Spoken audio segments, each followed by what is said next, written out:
אלוקינו אל אחד, צדיק השם בכל דרכיו, בחסד במעשיו. שמע ישראל השם אלוקינו אל אחד, אבינו אל המיוחד.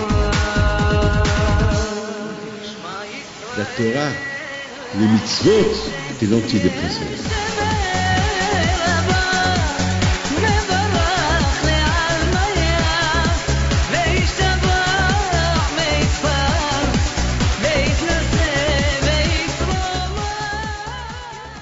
Avec la permission d'Hachem, on va essayer de comprendre certaines choses que nous allons expliquer.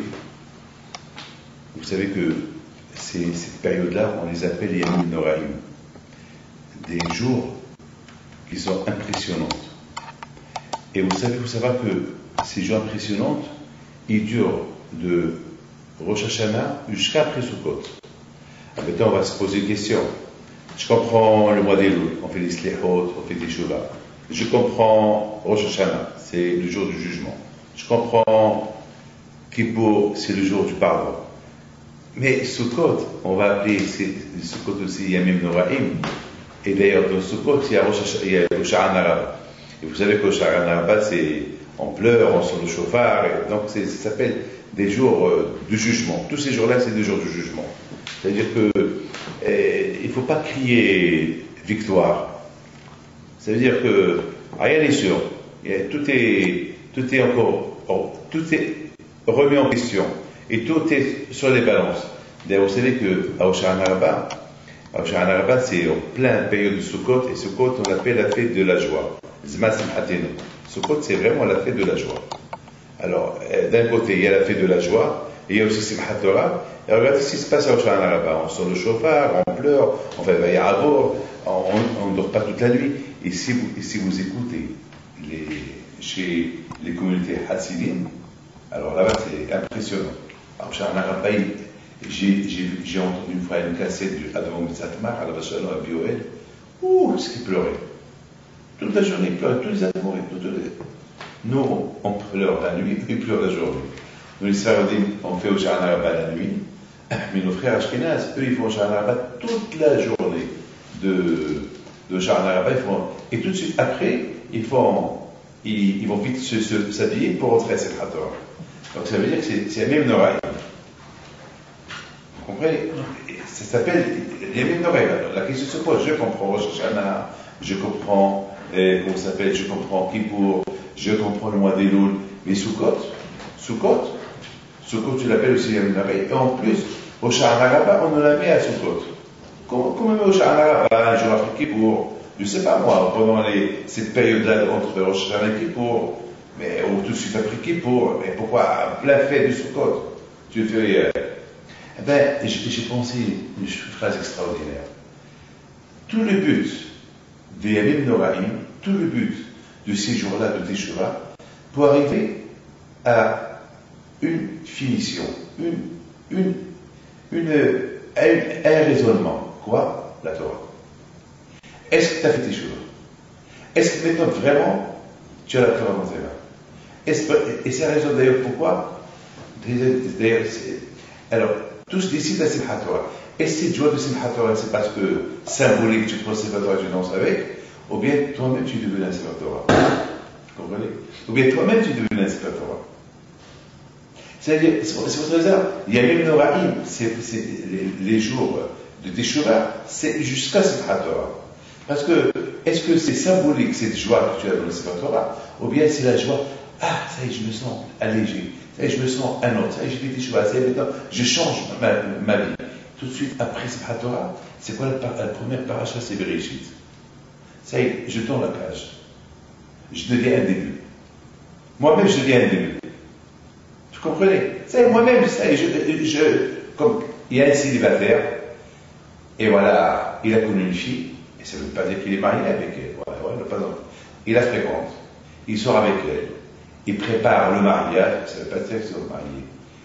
Et quand est-ce qu'ils sont mariés, Une fois qu'il va lui donner la bague dans ses mains, il va lui dire, là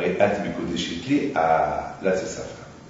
Alors, ça fait 2 mois que je les vois ensemble, ça fait 2 mois qu'ils sortent ensemble, ça fait 2 mois qu'ils se fréquentent, ça fait 3. Ça, c'était la préparation pour arriver à une finalité, mariage. Alors, tous ces Yamim Noraim pour arriver à une finalité, Bereshit.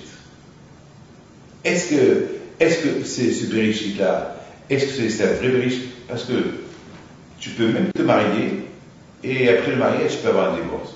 Donc, alors, toute cette préparation-là pour arriver à un divorce sont même pas. Moi, je connais des gens qui se sont mariés, il y a je connais quelqu'un qui, après le mariage, s'est sauvé. Il s'est sauvé. Je connais des gens qui ont divorcé 1 semaine après le mariage.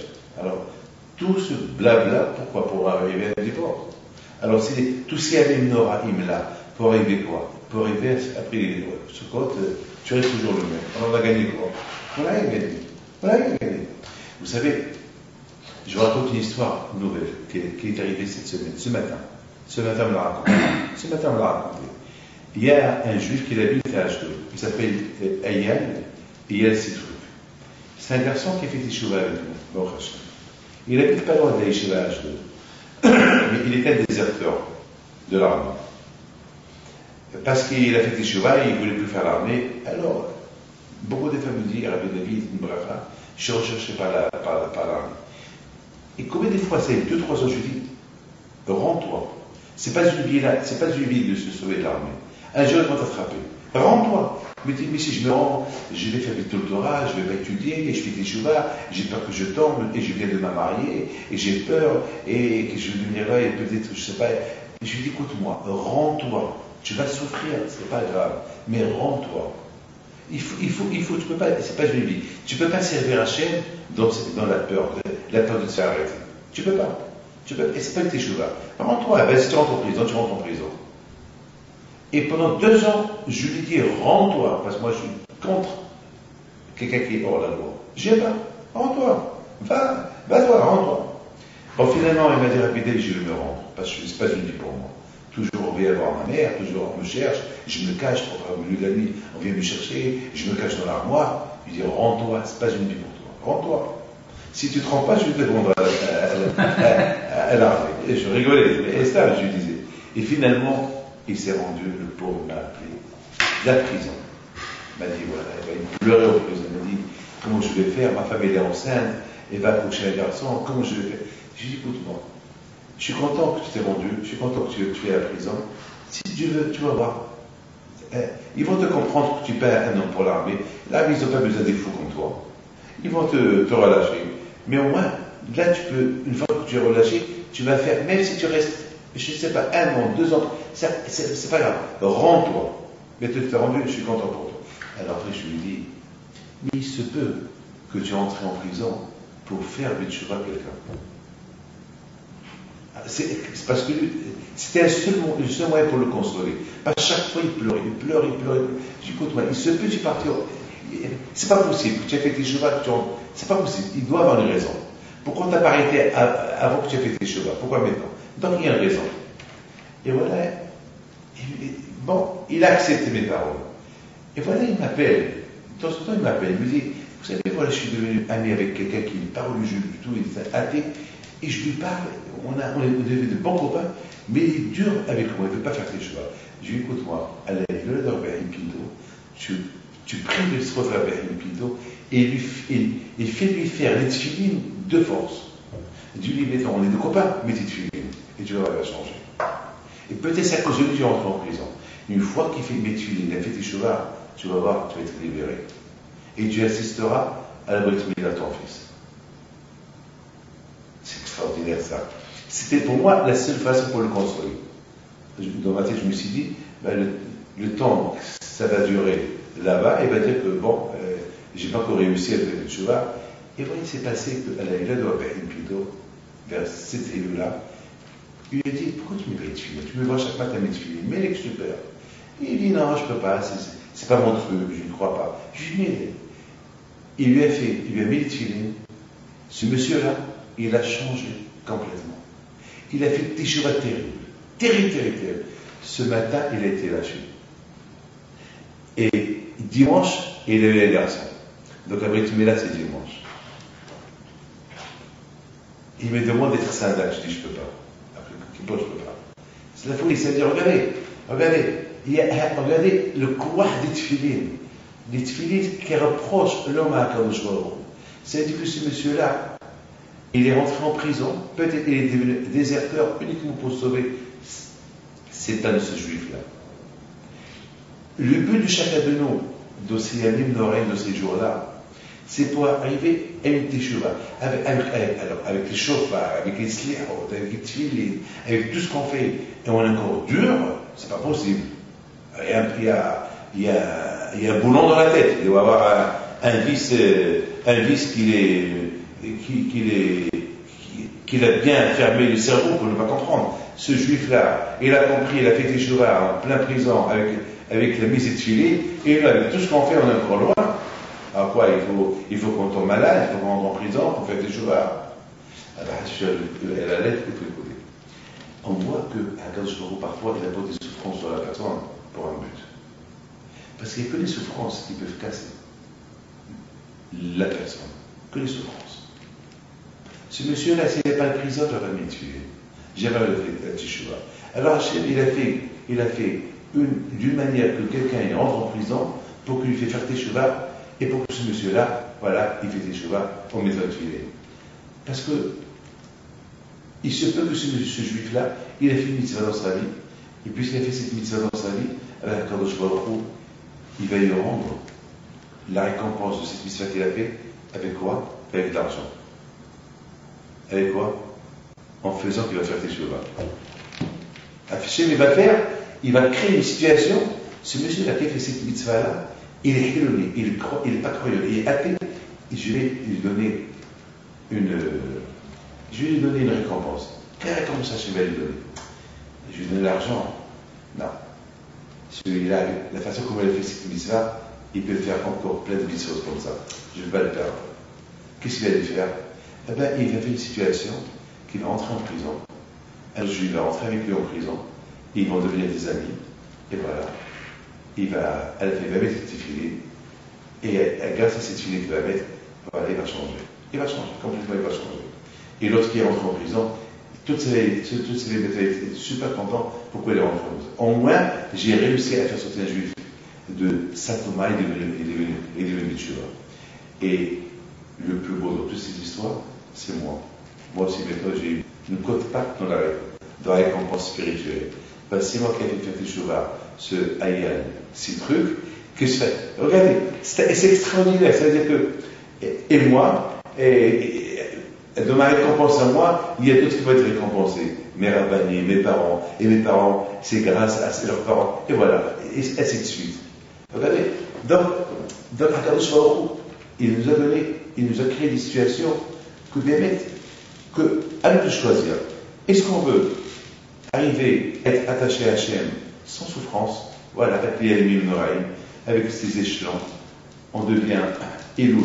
Parce que n'oubliez pas qu'il y a, on compare comme ça moi j'explique les choses, on compare ces jours-là à quoi? Un oncle, un père et un roi. Alors, écoutez bien ce que je vous dis. Un enfant qui s'éloigne de ses parents, qui s'éloigne, un prince héritier, un prince, qui est un père puissant, qui est roi, il s'éloigne de lui, il ne veut plus de lui, il s'éloigne. Alors qu'est-ce qu'il fait? Maintenant, après, le fait qu'il s'éloigne de son père, le roi, il croit qu'il va réussir dans la vie. Il voit que les gens le regardent. Toi, mais oh, espèce de fou, tu étais un prince, tu étais chez ton père, tu habitais au palais, tu as tout quitté pour devenir un clochard, mais t'es fou. Mais tu es fou. Mais attends, mais regarde dans quel état tu es devenu un soldat. Tu fais le mendiant, mais toi tu es un prince. Alors il commence à réfléchir. Il voit que les gens le détestent. Il voit que les gens qui le respectaient avant parce qu'il était avec son père, le roi, là où il est avec son père, tout le monde applaudissait le roi et le fils. Et maintenant, le fils, personne ne lui parle. Le fils, il commence maintenant à réfléchir. Il ne peut pas aller chez le roi tout de suite. Il va aller chez le frère du roi, le plus proche. Il ne peut pas aller chez sa mère. Parce que sa mère, elle va dire à son fils, mon fils, c'est dur pour moi de t'enquérir en colère contre toi. Si je conseille parler de toi, il va me divorcer. Ah, qu'est-ce qu'il fait? Il va chez le frère Jérôme. Même deux frères, lui aussi c'est un frère, donc il le respecte. Tonton, tu peux aller parler avec papa, qui me pardonne. Ah bon? Mais tu sais, tout ce que tu as fait, tu veux qu'il te pardonne. Je sais, j'ai mal fait. Je suis mal comporté à regard. J'ai cru réussir tout seul. J'ai cru, en quittant le palais, j'allais réussir tout seul. Je vois que j'ai tout perdu. J'ai perdu l'amitié de papa, l'amitié des amis. Je suis comme un clochard, les gens se moquent de moi, tout le monde crache sur moi. J'y pensais bien faire, je regrette. Je t'en prie, tonton. Va chez papa parler. Qui parle? L'oncle lui dit, d'accord, je vais chez papa, chez ton père, chez mon frère. Il va aller chez son frère. Ça va, mon frère, majesté, tu vas bien? Ça va, mon frère, toi, ça va? Je t'en prie. Je te demande un service, un plaisir. Lequel? Pardonne ton fils. Quoi? Pardonne ton fils. Avec tout ce qu'il a fait, je t'en prie, pardonne-le. C'est pas ça. Ok, je lui pardonne. Je lui pardonne. Mais, n'oublie pas, je peux être avec lui comme j'étais avant. Qu'il n'oublie pas que je suis et son père et son roi. Donc voilà la situation. Le juif, pendant le mois d'Elul, parce qu'on dit Ani lidodi vidodili. Je suis pour mon oncle et mon oncle est pour moi. C'est le rapprochement du fils à son oncle et de l'oncle vers le prince. La première conciliation. Et ça, c'est pendant Elul. Parce qu'on dit Ani, Ledodi, Vedodi, Li, c'est Rachel et votre Elul. Je pensais que Dodi c'était symbolique pour Hachem. Ouais. Non, je comprends. Voilà. Maintenant, Ani, ça veut dire qu'il y a 3 échelons pour approcher Hachem. Au départ, on vient vers lui comme si on vient chez l'oncle qui va nous ramener chez Hachem. Et après, on va passer le deuxième échelon, lequel c'est Avinu, c'est Hachem. Maintenant, puisqu'on s'est concilié avec c'est-à-dire que il faut cette approche-là. Mais n'oublie pas une chose, que Ani, les Dodi, Vedodili, les dernières lettres de ces 4 mots, c'est quoi? Yud, Yud, Yud. 4 fois Yud. Qu'est-ce que veut dire 4 fois Yud? 4 fois Yud, ça fait 40. 40, c'est la Torah. La Torah qui a été donnée après 40 jours. C'est-à-dire l'approche avec Hachem, non seulement, la vraie approche avec Hachem, non seulement avec une approche comme ça, il faut que ce soit une approche avec la Torah. C'est quoi? Hachem, please, pardonne-moi. Ouais, je te pardonne, mais attends, voilà, je vais changer la Torah. Oh, donc avec ça, on arrive à Rosh Hashanah, c'est le deuxième échelon, c'est papa. Mais, c'est pas assez. Tu sais, le fait que ton père, c'est ton père, tu es trop habitué à ton père, tu risques de manquer le respect encore à ton père, et on va revenir encore à ce qu'on était avant. N'oublie pas que je suis ton roi. Et ton père est ton roi.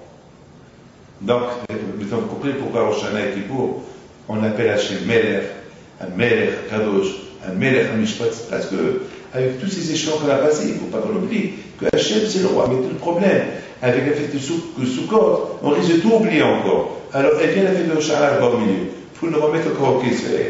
Tout ce travail que vous avez fait, c'est pour s'approcher à Hachem, pour que Hachem soit votre roi, pour que Hachem soit et quitter votre oncle, de l'oncle qui est devenu votre père, et votre père qui est devenu votre roi, mais il faut oublier. Donc, il faut qu'on tourne la page. Et c'est ça le but de ces jours, de ces moments-là. C'est pour cette raison, tous ces moments-là de Elul, jusqu'à après les fêtes, ça s'appelle Yamim Noraim. C'est des moments, des jours impressionnants, des jours de justice, des jours durs, des jours de pardon.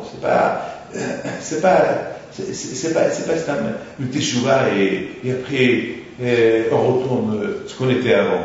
Il faut qu'il y ait un vérifié, il faut qu'il y ait une page qui tourne, Alors, Akash Baruch il crée des situations. Comment on veut que cette page tourne? Ou bien, Shalom, c'est des guézalotes qui vont arriver pour que la page tourne. Ou bien, nous, on va comprendre nous-mêmes. C'est pas la peine qu'on nous frappe avec des coups pour qu'on comprenne. Nous, on ne peut pas comprendre. Là, comment ça s'appelle? Vous savez, j'ai pensé quelque chose d'extraordinaire. Et je vais vous le dire maintenant.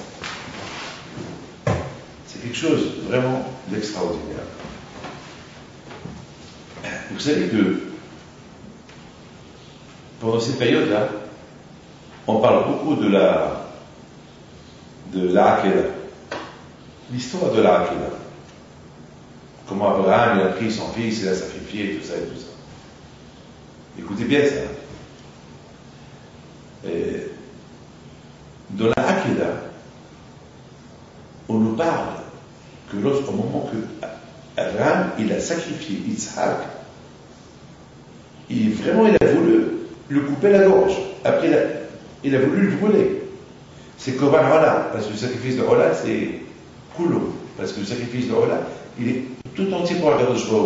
Il y a beaucoup de sacrifices qu'il y a une partie que le Kohen prend. Une partie, c'est pour Hachem. Mais Korban Ola, c'est tout entier pour Hachem.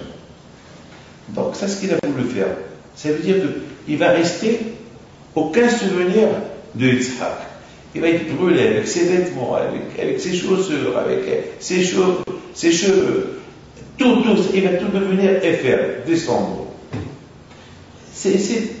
Voilà ce qui va rester, et descendre, effet. C'est ce que Hachem a demandé à Abraham. Et Abraham, il est parti, il a pris avec lui le bois et le feu. Bien sûr, il a pris avec lui le couteau. Le couteau, la Torah ne parle pas du couteau. Que le papa, il a Yitzhak, il a peur du couteau.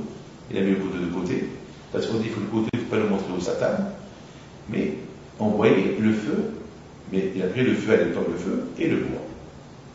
À un moment donné, ils arrivent à l'endroit où ils veulent sacrifier. Il s'écrit Vayasem Ala. Il a pris le bois. Il l'a mis sur l'épaule de Yitzhak.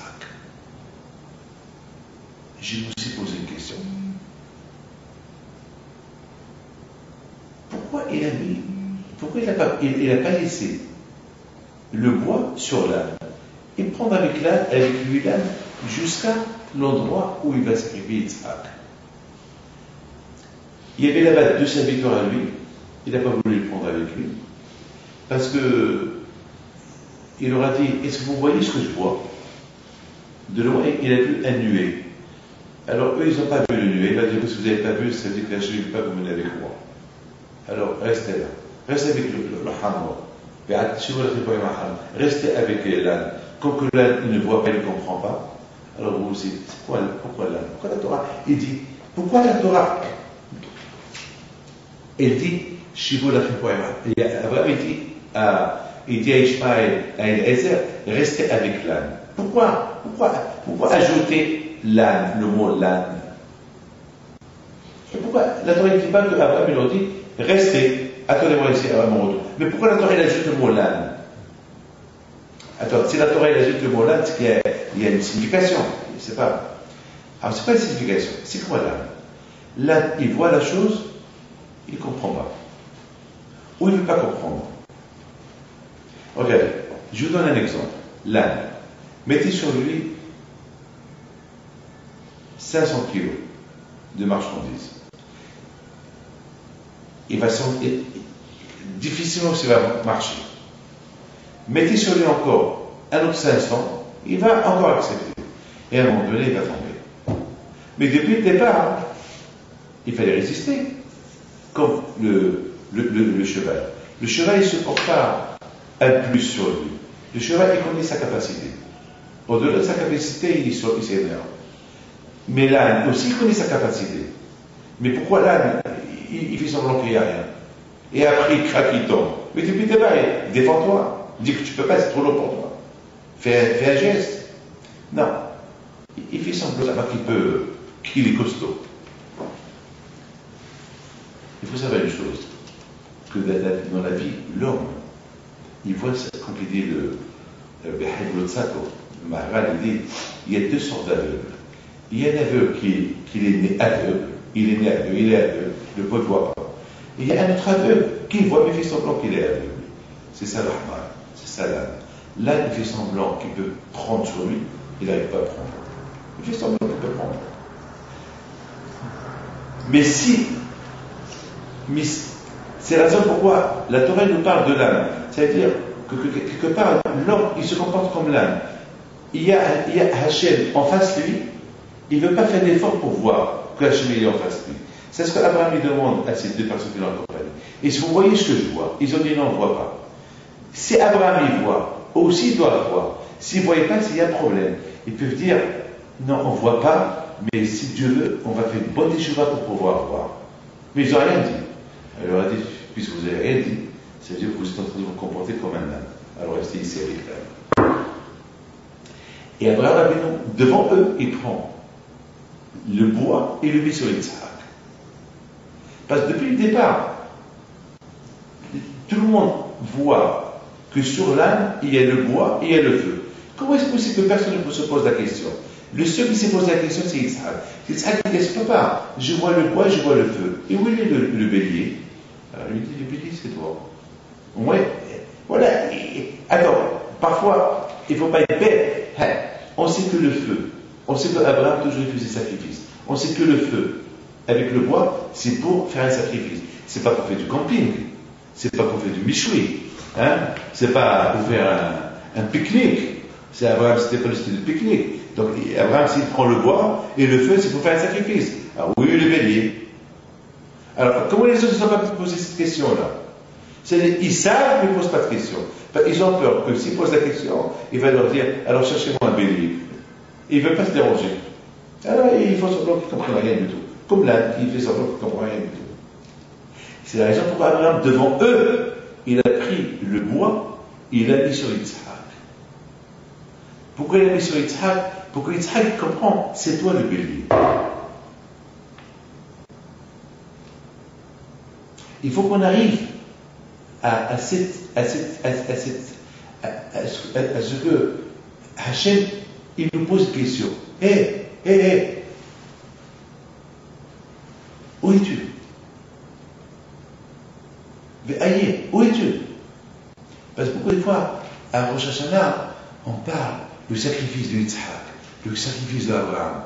Super, waouh, quel sacrifice il a fait Abraham? Il a sacrifié Yitzhak. Mais toi, et c'est ce qu'on raconte. Tu sais quelle histoire le ramène à parler. Mais il y a une question. Super. Abraham, il a fait un sacrifice. Yitzhak était super sacrifié. Mais toi, qui raconte cette histoire d'Abraham, tu as essayé une fois de faire un sacrifice? Hein? Tu as essayé? Super, tu es bon. À Rosh Hashanah, on raconte l'histoire d'Abraham. Mais Hachem lui dit, hé, Jason, David Pinto, et Ali, j'ai écouté l'histoire que tu racontes sur Abraham, et raconte-moi ton histoire. Qu'est-ce que tu as fait pour moi? Pour Isaac, il a fait quelque chose pour moi. Abraham, il a fait quelque chose pour moi. Mais toi, qu'est-ce que tu as fait pour moi? Raconte-moi une histoire. Ah, Hachem, je vais changer. Voilà. Mon histoire, elle commence à partir de là. Je vais devenir un Bereshit. Je vais devenir une page nouvelle. Je vais tourner la page. Je vais changer. Je ne vais pas être ce que j'étais. Ah, ça c'est une super histoire. Ah, ça là je comprends. Alors j'ai trouvé, grâce à Dieu, pendant la fête de Rosh Hashanah, un passouk extraordinaire. Un passouk, c'est écrit dans la Torah, la naissance de Yitzhak. Et c'est écrit Asher Yaldalo. Et Abraham, il avait un garçon avec Sarah. Et après c'est écrit Asher Yaldalo, qui lui a enfanté Sarah. Mais on a déjà parlé que Sarah était enceinte, elle a accouché, il est né, et maintenant il s'appelle Yitzhak. Mais pourquoi la Torah elle ajoute Asher Yaldalo Sarah? Pourquoi Asher Yaldalo, qui lui a enfanté? Ce mot qui lui a enfanté, c'est en plus. Et dans la Torah, il n'y a pas de plus. Je vous donne parole d'honneur. Il faut bien voir le passage. Je disais ça, vous allez voir le passage. Il est super. La Torah, elle raconte que Sarah est tombée enceinte. Elle a mis au monde un enfant. Et après, la Torah, elle a dit Asher Yaldal Abraham. qu'elle a enfanté Abraham. Mais c'est en plus, c'est déjà écrit. C'est quoi Asher Yalda Lo? Vous savez qu'est-ce que j'ai trouvé? Si je vous dis, vous allez tomber. Je vous ai dit, il n'y a rien de plus dans la Torah. C'est de la folie ce que j'ai découvert. Pourquoi? Parce que pendant que j'étais en train de manger, j'ai dit, mais David, mais pourquoi on compare le bélier à Yitzhak? Yitzhak c'est un homme, et le bélier c'est une béhéma, c'est un animal. Et Abraham, il a voulu sacrifier Yitzhak, il n'a pas sacrifié, il a sacrifié le bélier à la place, et le bélier l'a brûlé. Et qu'est-ce qu'on dit? On dit que ce bélier-là, c'est comme Yitzhak. C'est comme, on compare ce bélier-là au centre de Yitzhak. Mais c'est un bélier. C'est pas Yitzhak. C'est comme par exemple si je brûle un papier et après je brûle un papier et après je devais brûler un billet de $100 et après j'ai brûlé un papier, qu'est-ce que je dis? Et ce papier-là, c'est à la place, comme si j'ai brûlé mais les $100, ils sont là, et ça, ce que tu as brûlé, c'est le papier, c'est pas les $100. Alors je suis obligé de dire qu'Abraham Avinu, au moment qu'il a sacrifié le bélier, il a mis toutes les pensées comme s'il était en train de sacrifier Yitzhak. Ça veut dire que pendant quelques instants, il a oublié que ce bélier-là, c'était un bélier. Dans sa tête, ce bélier, c'est pas un bélier, c'est Yitzhak. Quelle preuve j'ai? Quelle preuve j'ai que ce bélier-là, c'est Yitzhak? Et qui va devenir Yitzhak? Et on va parler toujours que c'est Yitzhak qui a été brûlé. Comment? Regardez bien. Asher Yalda Lo. Qu'il a enfanté. On a posé la question, pourquoi la Torah dit qu'il a enfanté? Alors regardez. Asher Yalda Lo. Les premières lettres de Asher, c'est Aleph. Yalda, c'est Yud. Lo, c'est la même. Ayal, le bélier. Asher Yalda Lo. J'ai racheté votre première ligne de Asher Yalda Aleph Yud Lamed Ayal, bélier. Ça veut dire qu'au moment que Yitzhak il est né, déjà il est né avec lui le potentiel d'être habillé dans un bélier. Que maintenant, lorsque Abraham il a sacrifié ce bélier-là, c'est comme Asher Yalda Lo, comme c'est ce bélier que Sarah lui a enfanté. Donc Yitzhak, il y avait Yitzhak et le bélier. C'est la folie. C'est de la folie. Alors, Asher, Yalda, Lo, c'est la folie. C'est la folie. C'est la folie. Sauf les vôtres, Asher, il y a un Resh dans Asher. Yalda, et la fin de Réaé, Lo, Vav. Alors, c'est quoi? Le Resh, c'est Haro. Haro, c'est du verbe Har, du verbe Hara, du verbe enceinte. Enceinte. C'est-à-dire qu'on compare ce bélier-là comme la Neshama de Yitzhak Avinu, et s'est habillé dans ce bélier-là, donc comme si ce bélier-là, il représente Mamash Yitzhak Avinu, même lorsqu'il était dans le ventre de sa mère. Et il y a aussi Har, c'est la montagne de Har Moria. Déjà, le potentiel de Yitzhak qui va être du sacrifice, déjà j'étais prévu depuis sa naissance. Donc c'est super. Maintenant, on comprend très bien pourquoi ce bélier-là, il représente Yitzhak Avinu. C'est comme si Yitzhak a été sacrifié. Mais n'oubliez pas une chose. Yitzhak, il a fait le sacrifice, le père, il a sacrifié. Maintenant, on parle de ça tout le temps, on parle de Hachem fait par rapport à ça, mais Hachem dit, je fais par rapport à ça, oui, mais je voudrais bien voir qu'est-ce que vous faites pour moi. Voilà les enfants. Bon, je vous protège, Shana Tova, Tkatemu, Tkatemu, les Haïm, tout le monde, et que Hachem vous donne la traverse.